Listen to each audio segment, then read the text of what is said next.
moving on, because medications. Since I was misdiagnosed or undiagnosed, it's like I got worse and worse to the point where it took about a year and a half for them to figure out my medications. And I know that it doesn't take much time to take medications, but do you know how medications have side effects and everything? So, like, if I want to get a job, if I want to be able to go out and about and live a fulfilling life, I have to make sure I know what times is best for each medication and how to time everything out, and making sure that I take the right ones for certain situations. Because even teaching, when I'm in front of the classroom talking to my students, even though they're in college, doesn't mean they're mature. There was one student in my last class. It's like I used to think if I told my students my story, at least they will know more about disabilities. At least they will know more about empathy. But some of humanity has no empathy. Some of humanity has no human within their soul, if that makes sense. They have no heart, they have no soul, they have no feelings for anybody else. They just enjoy being a bully. Because there was this one student, he nightmare the entire time. But he knew of one of my symptoms, because I tell the class so that they know if it happens, don't be scared, it's just a symptom. He came up stomping as hard as he could and literally slammed a book on the table, trying to activate me, trying to the best he could. And he was like, "Oh, I had a question, but now I forgot." So then when he went back to his group, "Oh, that didn't work. I can't believe that didn't work. I might try it near the end of class. Maybe her medication will wear off by then." So now, like, I used to tell my story so that students will know, because I want my students to, like, especially having a disability, I don't I want people to know you don't have to be scared to ask us questions. We want people to know that some of us were born differently, or some of us got into situations where something developed or something happened. So it's not everyone is born with disability. But I try to talk and communicate so that they know that I'm an open person. I talk about just about everything and anything. But now I know I can't, because even though they're in college, immaturity still lingers, and dehumanizing and bullying. And I was about to say a comment, but when they go low, you go high. When they go low, you go. Because I was about to say a comment that if any of my if any certain students listen to this video, they will know the student I'm talking about. So I won't say it, but just know, or if any of my students are listening to this, he will be in a novel. He will be a villain or a victim. Probably a no, yeah.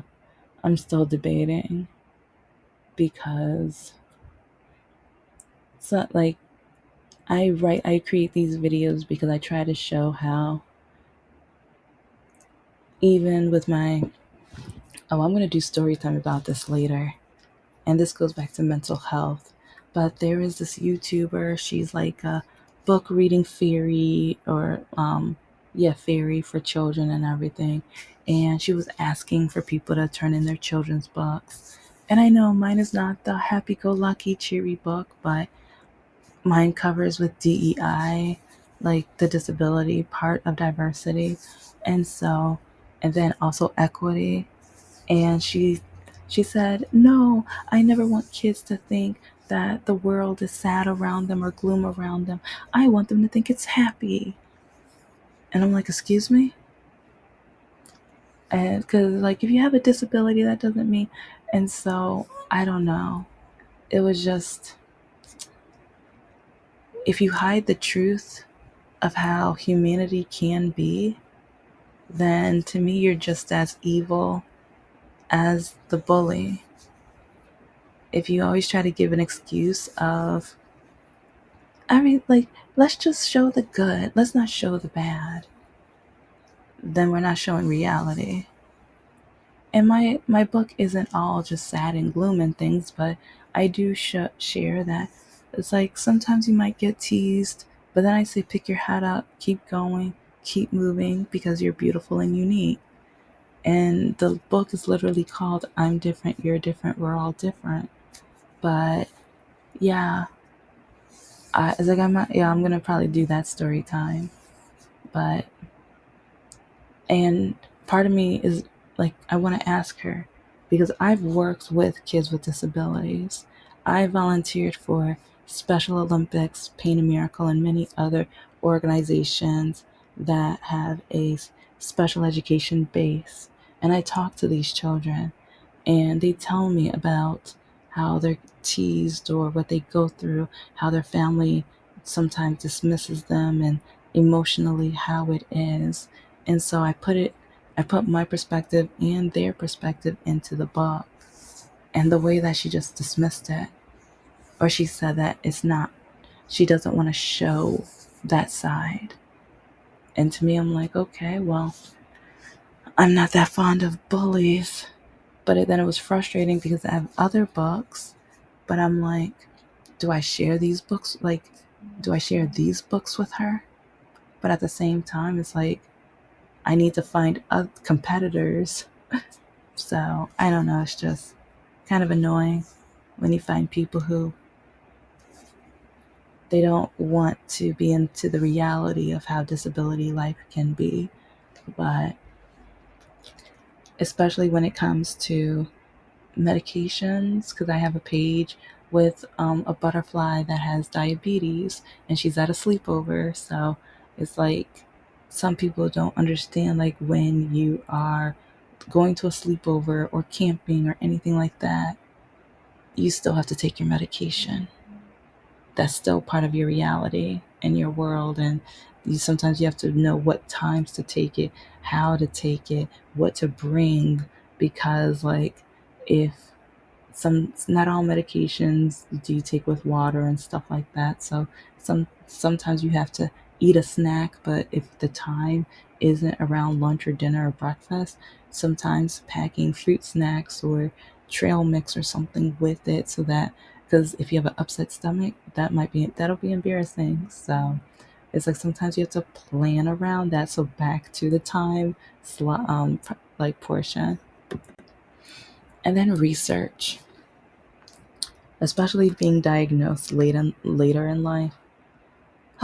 I'm still doing research. I'm still learning, and I'm still, like, I'm not going to say home remedies, but I am doing anything and everything I can so that I can be in the best of health as I can. And even earlier this year, I started lifting more weights, and I just bought a 35-pound weight. And if any of you guys, like, one of my favorite songs is by Miley Cyrus is Flowers. And like when she's doing that rope exercise, I did a physical training with my sister's personal trainer. Oh my gosh, he's amazing.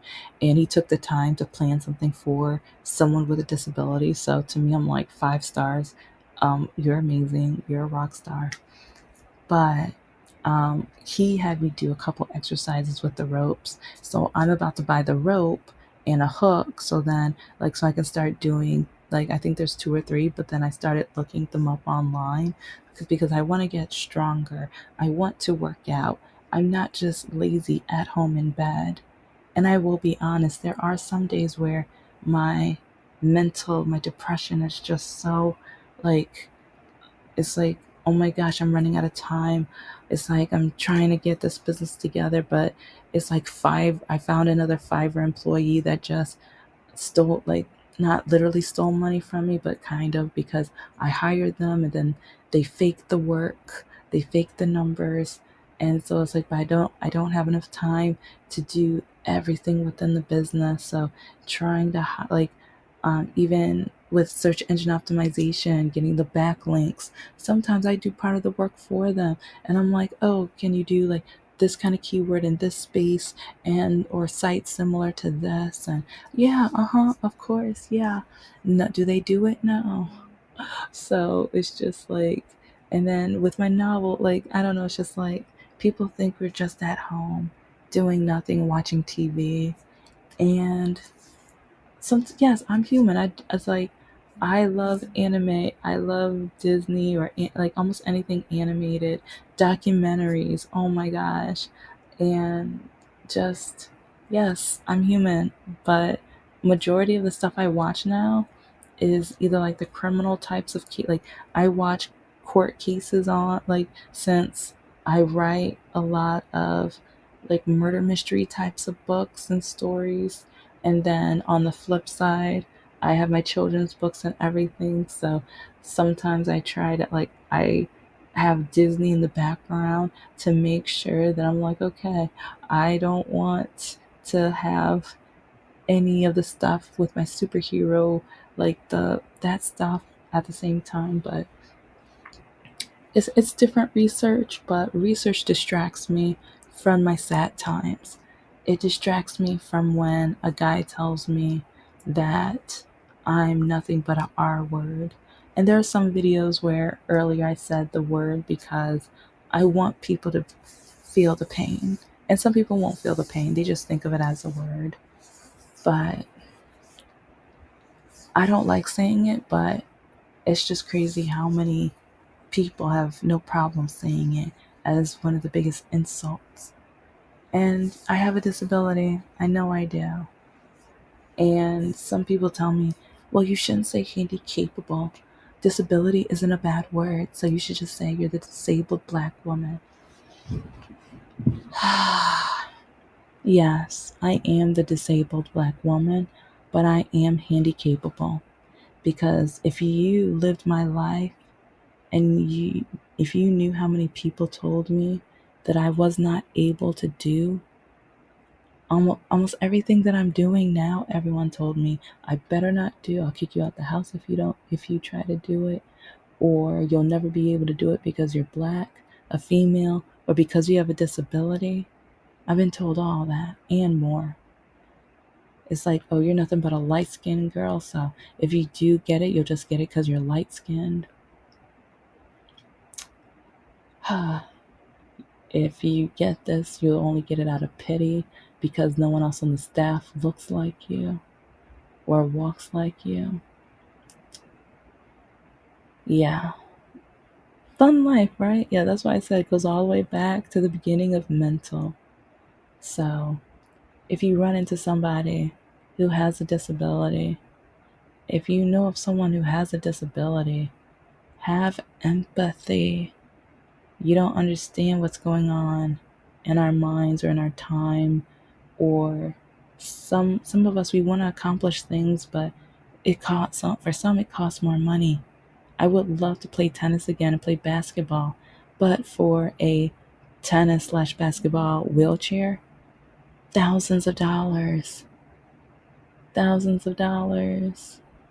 And I want to go canoeing, but for me to get a canoe, thousands of dollars.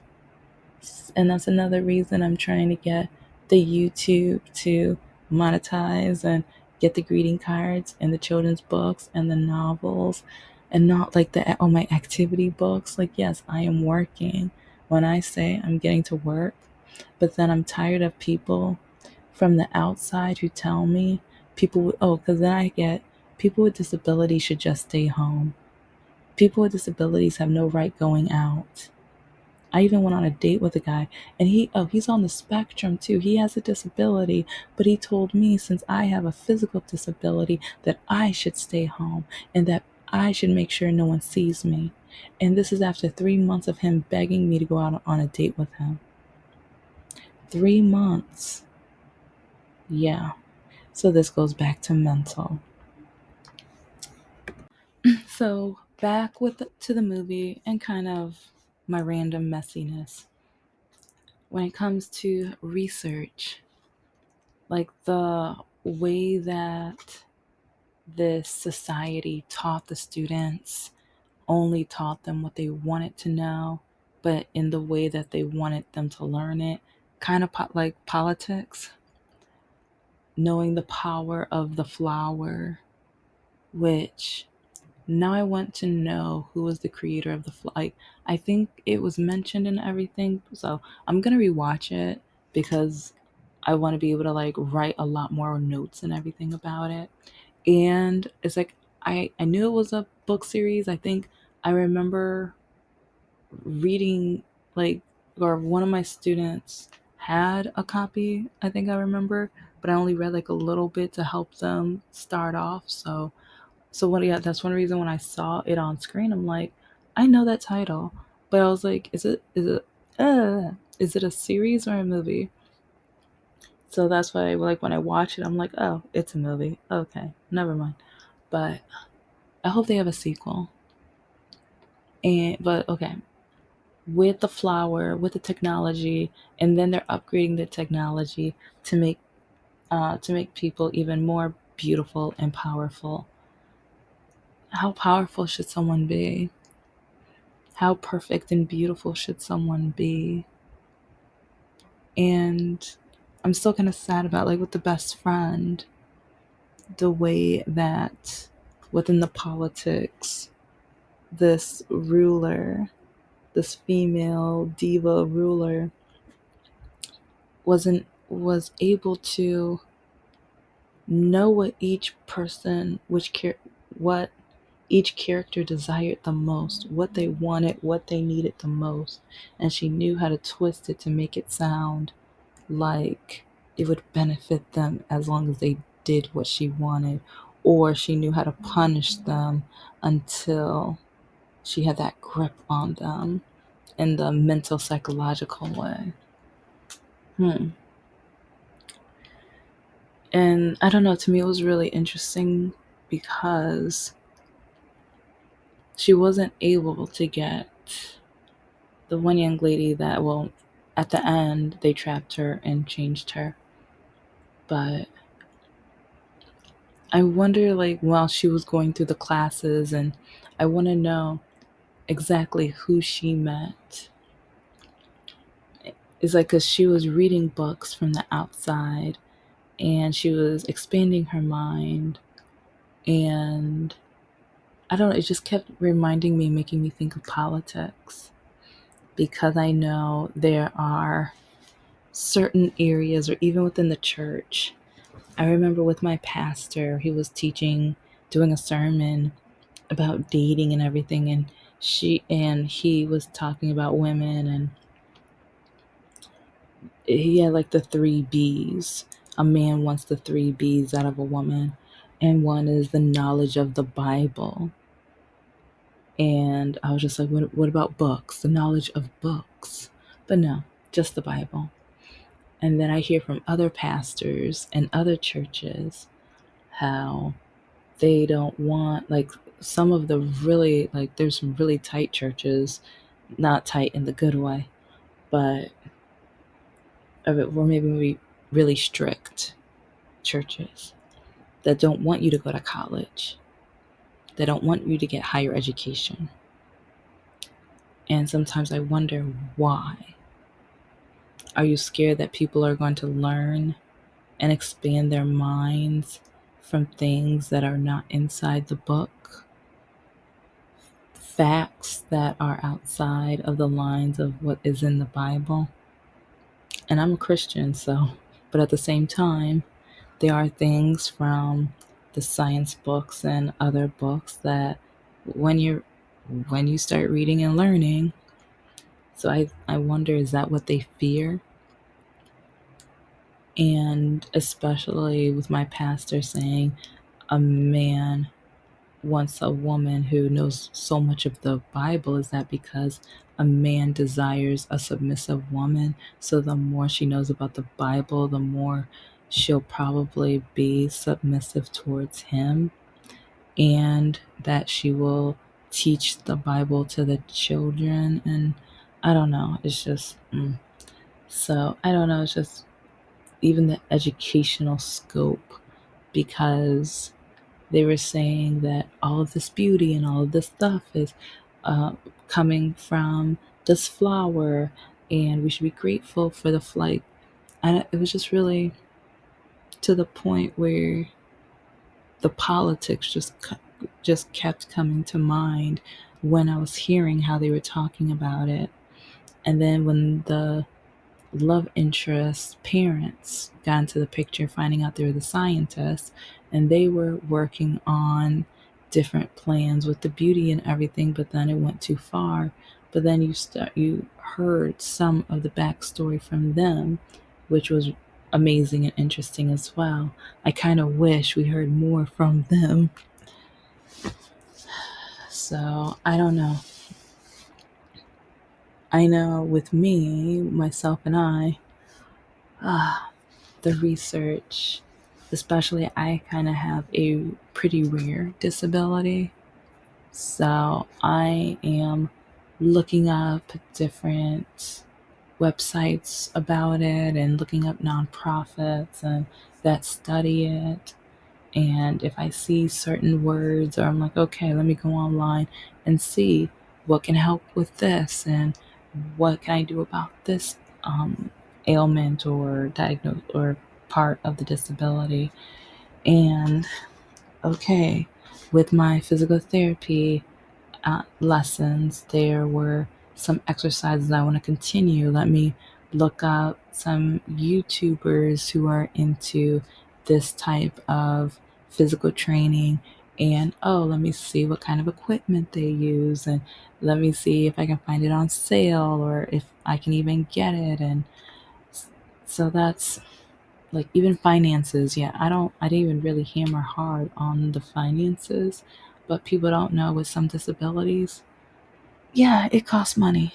It's like, especially trying to make your body or keep your body as coherent, as stable, as obedient as, because yeah, there's sometimes when I wake up and my body just does not want to like cooperate, deal with me.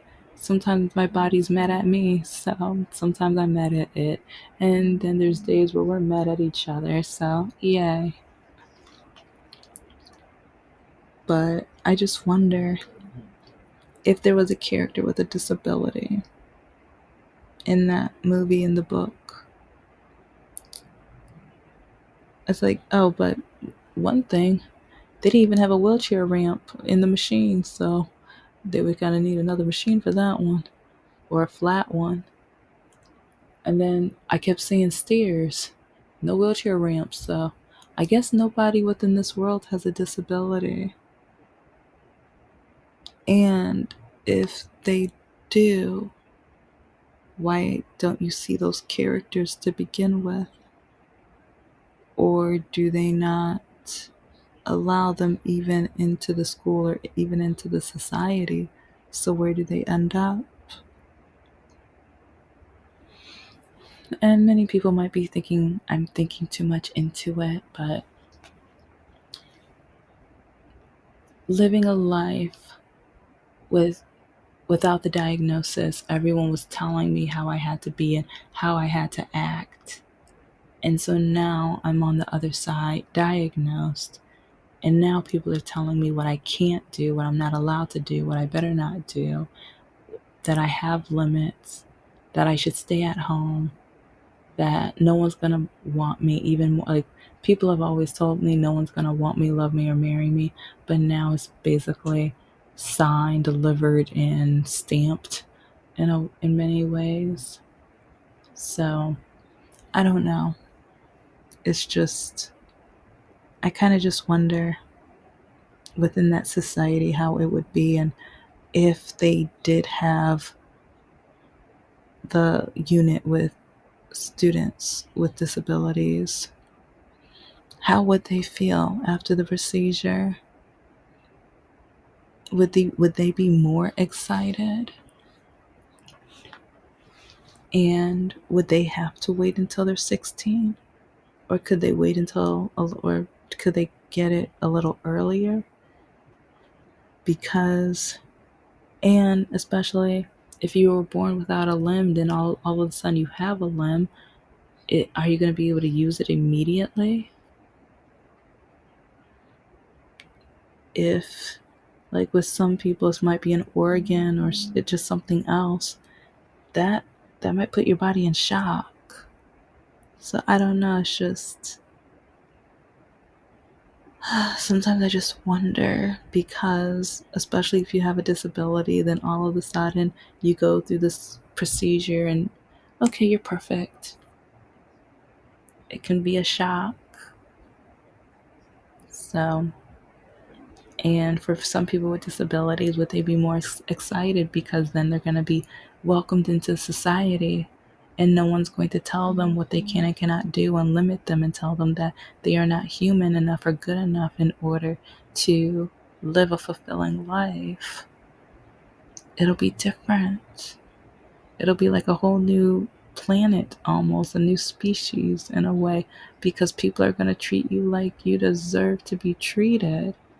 Who would have ever thought? So, okay, well, you guys know the drill. This is the Handy Capable Black Woman Throne Room. I am a woman, I am of color, and I am handy capable. But most importantly, I am human. You're human too. And whatever you need to do to get your life together, do it, get it, achieve it. Ask your mama, your auntie, like, or if you have a friend or a family that can support, like, I'm not saying financially, but hey, you gotta do what you gotta do. But if you can at least tell them, or even have a support buddy where you tell each other your goals and then you make each other stick to it. So, I don't know. I'm still trying to find those people.